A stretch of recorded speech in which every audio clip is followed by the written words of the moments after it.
The sitting president, Mr. Trump, thinks your candidacy is an aberration or a joke. I don't think he does at all. I tell you what, if I would have run 4 years ago, he wouldn't be president right now. I don't think he thinks it at all. You know, it's very interesting. It's very interesting with President Obama. Going to go down as one of the worst presidents in the history of this country.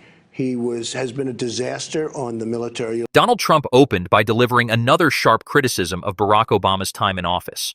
Speaking to supporters at a campaign rally, Trump argued that Obama would be remembered as one of the worst presidents in American history and claimed his administration had weakened the U.S. military. Throughout his campaigns, Trump has frequently contrasted his own national security policies with those of the Obama administration, presenting himself as the candidate who rebuilt American military strength. The remarks fit into a broader theme that has appeared repeatedly in Trump's speeches over the years. By revisiting Obama's record, Trump sought to reinforce the differences he believes separate his presidency from previous Democratic administrations. The comments quickly drew applause from the crowd before the political conversation shifted to Obama's response. Is uniquely unqualified to be president. No, I'm not joking. You laugh. I'm not joking. He is temperamentally unfit to be commander-in-chief. You already knew that. You can't boo. He can't hear you boo, but he can hear you vote. Barack Obama answered with one of the defining moments of the 2016 campaign. While arguing that Donald Trump was temperamentally unfit to serve as commander-in-chief, Obama pointed to what he described as Trump's behavior and public statements as reasons for concern. When the audience began booing at the mention of Trump's name, Obama immediately stopped them and delivered the now famous line, "Don't boo, vote." The phrase quickly became one of the most memorable slogans of his campaign appearances, emphasizing that elections are decided at the ballot box rather than through crowd reactions. Obama encouraged supporters to stay focused on participating in the democratic process instead of simply expressing frustration. It was a brief moment that became one of the most recognizable lines of his presidency. And I think the most important thing for the public and the press is to just listen to what he says and follow up and ask questions about what appear to be either contradictory or uninformed or outright wacky ideas. In a later interview, Obama discussed what he believed should be the role of both the public and the news media when covering Donald Trump. Rather than telling people what conclusions to reach, he encouraged reporters and citizens to carefully listen to Trump's statements and ask follow-up questions whenever claims appeared contradictory, uninformed, or inconsistent.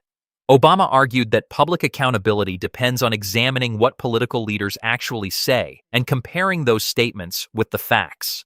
He emphasized that asking questions is a normal part of democratic oversight, regardless of who holds office.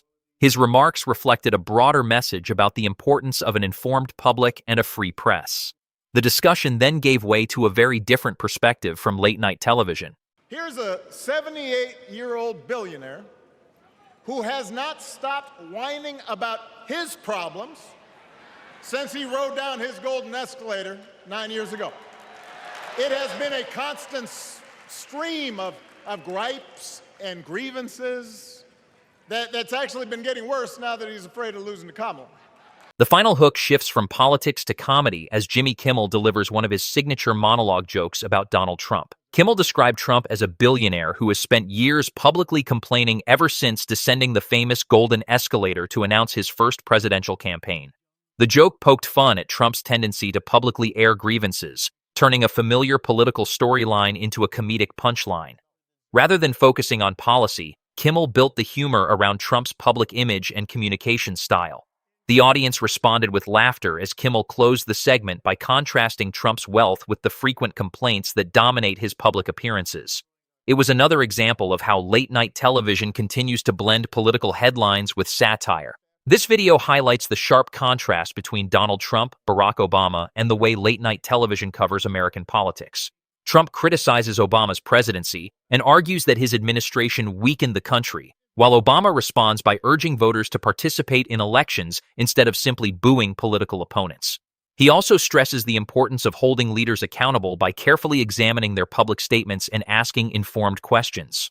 The video concludes with Jimmy Kimmel offering a comedic perspective, turning Trump's long-running public complaints into the subject of late-night satire. Together, these moments show how political speeches, media interviews, and comedy continue to shape public conversations about leadership, accountability, and the ongoing debate surrounding America's political future.